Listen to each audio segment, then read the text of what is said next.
The Simpsons lived in a big city now, not sleepy Springfield anymore. This city had tall buildings, so many tall buildings.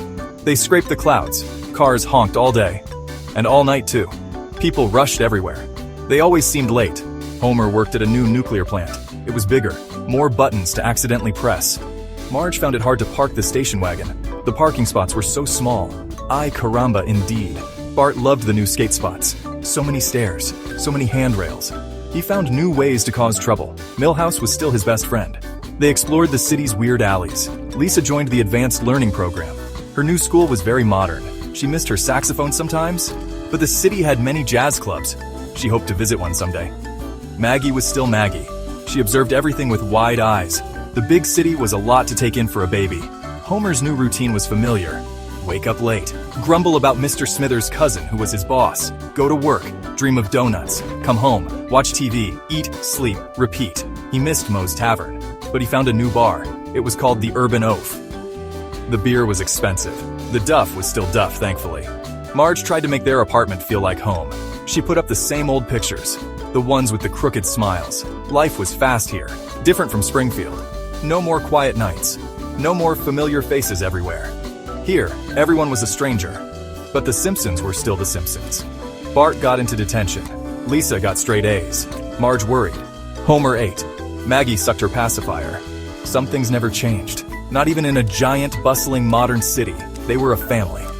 That was what mattered. Or so Marge kept telling them. Then, things started to feel strange. The news on TV changed. Less about silly celebrities, more about angry leaders. Leaders from faraway places. They shouted a lot. Homer changed the channel. He wanted to watch monkey fights. Lisa watched the news. She looked worried, her brow furrowed. "This rhetoric is deeply concerning," she said. Homer grunted. He found the remote. Monkey Fights was on Channel 6. Strange noises filled the air sometimes. A low hum. Far away, like a giant angry bee. Bart said it was aliens. Homer said it was probably just a new donut delivery service. He hoped for sprinkles. Marge told them both to be quiet. She felt a knot in her stomach. The city felt tense. People on the street looked worried too. They walked faster. They did not smile as much. The usual city noise had an edge. Lisa read articles online, on her MyPad. Escalating tensions, she read aloud. Risk of conflict. Homer told her to read something fun, like a comic book, or the donut menu from Lard Lad. Marge started to stock up on canned food, just in case. Homer was happy about more food. He did not ask why, he just saw more cans of beans and chili. Chili. One afternoon, the sky seemed darker. Not with clouds, a different kind of dark. An official-looking man on TV spoke. He used big words like imminent threat and national security. Homer finally looked up from his pork rinds. Huh? What's he yapping about? Marge shushed him. Her face was pale. Even Bart stopped playing his video game. The man's voice was very serious. Too serious. Suddenly, a sound ripped through the city. A loud wail. Up and down, up and down. It was a siren. An air raid siren. Homer jumped. DOH, is that the ice cream truck? What a terrible new jingle. Lisa shook her head. Her eyes were wide with fear. No, Dad, that's an air raid siren. It means we're under attack, Marge gasped. She grabbed Maggie. Maggie started to cry. The TV went blank. Then a new screen appeared. Emergency alert. It flashed red. A stern voice spoke. This is not a drill. Seek shelter immediately. Panic erupted in the apartment. Homer ran in circles. Shelter? Where's the shelter? Is there a donut shelter? Bart ran to the window. Cool! War! He shouted. Marge pulled him back. Bart! Get away from the window! It's not cool! It's dangerous! Her voice trembled. Outside, the city went mad. Car horns blared constantly. People were screaming, running in the streets, like ants from a kicked hill. The Simpsons lived on the 27th floor. They were high up. Too high up. Marge herded them to the middle of the apartment, away from the windows. Everyone stay together! She yelled over the siren. Homer was whimpering. Lisa was trying to be brave, but tears welled in her eyes. The building manager's voice came over the intercom, crackly and scared. Residents, proceed to the basement shelter. Use the stairs. Do not use the elevators. The stairs. 27 flights of stairs. Homer groaned. Stairs? Can't we just mail ourselves to the basement? Marge gave him a look, a very serious look. Homer! Now is not the time! They had to move, fast. The siren wailed on, a song of pure fear. As they fumbled for shoes and essentials, a new sound joined the sirens. A deeper sound.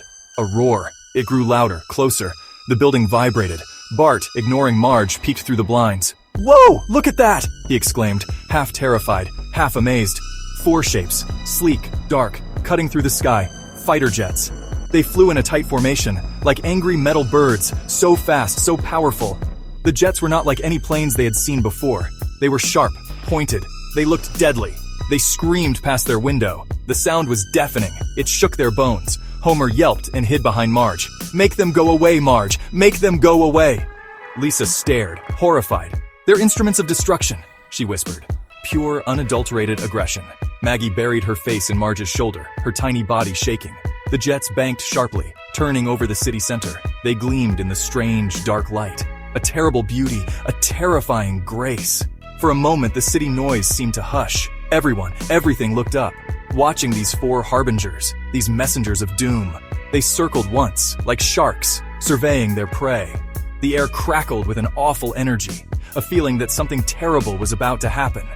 Then, the jets dived, one by one, towards the heart of the city, towards the tall buildings, towards the people below. Bart's initial fascination turned to wide-eyed fear. They're going to... He couldn't finish the sentence. Marge pulled him close. "Don't look, Bart, don't look!" But it was impossible not to. The sky was filled with these dark angels, and they were coming down, fast. Section 5. The city bleeds fire. The first bomb hit, not far away. A sound like a giant door slamming, but a million times louder. The floor jumped. The windows rattled violently. A picture of Aunt Patty and Aunt Selma fell from the wall. It shattered. Homer screamed. A high-pitched scream, like a little girl, or a very scared, large man. "We're all gonna die!" he wailed. Marge held on to Maggie, shielding her. Then another explosion, closer this time. A bright flash lit up their apartment, even through the closed blinds. The building groaned. Dust fell from the ceiling. Lisa coughed. This is it, she thought. The end of civilization. Bart was silent, his face pale. The cool was gone, replaced by raw terror. He clutched Marge's arm, tightly. He wasn't so tough now. No eat my shorts bravado.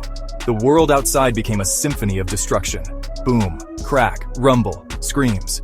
The fighter jets were relentless. They unleashed their fury upon the city.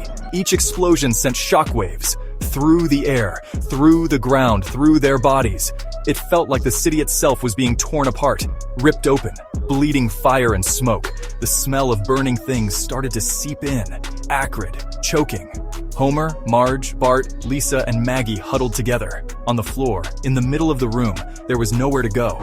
The stairs seemed too dangerous now, the basement too far. They were trapped in their apartment, 27 floors up.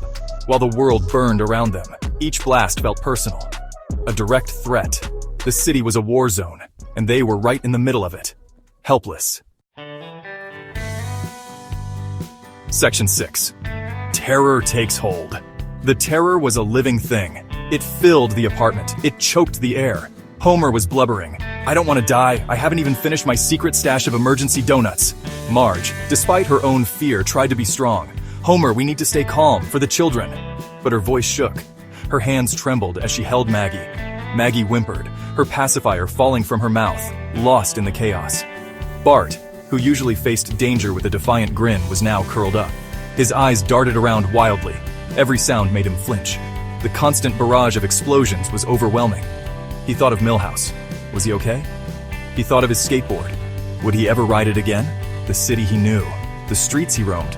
Were they still there? Or just rubble and fire? It was too much. Lisa recited facts about shock and trauma. To herself. To try and understand. To try and cope. "The sympathetic nervous system is in overdrive," she muttered. "Adrenaline. Cortisol." But the science didn't help the fear. It didn't stop the shaking. She saw the faces of her new classmates. Were they safe? The library she loved. The museum. All under attack. All vulnerable. This was not a statistic. This was real. Marge began to pray softly. A quiet murmur amidst the thunder of bombs. She prayed for her family, for her children, for the city, for everyone caught in this nightmare. She closed her eyes tightly, trying to block out the horror, but the sounds, the shaking, the smell of smoke, they were inescapable. Terror had a grip on them all, tight and unforgiving. This was not a cartoon adventure. This was deadly serious. Section 7, Under a Burning Sky. The assault continued. On and on. It felt like hours, or maybe just minutes. Time had lost its meaning. Each new explosion was a fresh wave of terror. They could hear buildings collapsing, the horrible grinding sound of metal and concrete giving way. The sky outside their windows, once blue or gray, was now a sickening orange, red, black, lit by fires, stained by smoke. A burning, terrible sky. Homer peeked through his fingers. He saw a building across the street. Its top floors were gone, just flames and twisted steel. "Oh my God," he whispered. "That's where I buy my jumbo hot dogs." His priorities even now were uniquely Homer. But the fear was real, deep in his ample belly. He had never been this scared, not even when Marge threatened to make him eat broccoli. This was worse, much worse. Lisa watched the burning sky with a profound sadness. All that human achievement, all that effort, reduced to rubble, by hatred, by violence. "Why?" she asked the smoke-filled room. "Why do people do this to each other?" There was no answer, only the roar of the jets, the scream of the bombs, the crackle of flames. The city was crying, and its tears were fire. Marge tried to sing a lullaby to Maggie, a soft, trembling tune, to create a tiny island of peace in the middle of the storm, but her voice was drowned out by the sounds of war. Maggie just stared, her baby eyes reflecting the orange glow. What would she remember of this? If they survived? What kind of world would she grow up in? A world that could do this? The thought was unbearable. Marge held her tighter. Section 8. Dawn of Ashes, Seeds of Hope. Then, as suddenly as it began, the roaring of the jets faded. The explosions became less frequent. Then, they stopped. An eerie silence descended, broken only by the crackling of distant fires and the wail of faraway sirens. The Simpsons stayed huddled for a long time, afraid to move, afraid to believe it was over. Was it truly over, or just a pause? Slowly, cautiously, Marge crept to the window. She pulled the blinds aside. The sight was devastating. The beautiful, bustling city was broken. Smoke billowed from everywhere. Buildings were scarred. Some were just skeletons. The street below was filled with debris. Overturned cars, shattered glass. It looked like a monster had chewed it up and spat it out. Homer joined her. His jaw dropped. DOH was all he could manage. But it was a very sad DOH. Bart and Lisa looked too. Bart was quiet, shocked. The destruction was more real than any video game. Lisa felt a tear roll down her cheek. "All that loss," she whispered. "All that suffering. Even the air smelled of despair. Of burnt things. Of lost things." But then, Maggie pointed. A small, soot-covered hand. Pointing towards the window. Towards the smoky sky. A single bird. Flying. Somehow it had survived. Marge looked at her family. They were scared. They were covered in dust. Their apartment was a mess. But they were together. They were alive. She took Homer's hand. Homer, surprisingly, squeezed back. He looked at Marge, at his kids. A flicker of something in his eyes. Not just fear, something else. Maybe resolve. "Well," Marge said, her voice still shaky but firm. "We're Simpsons. We'll figure something out." In the ruins of the city under a dawn of ashes, a tiny seed of hope. Maybe, just maybe,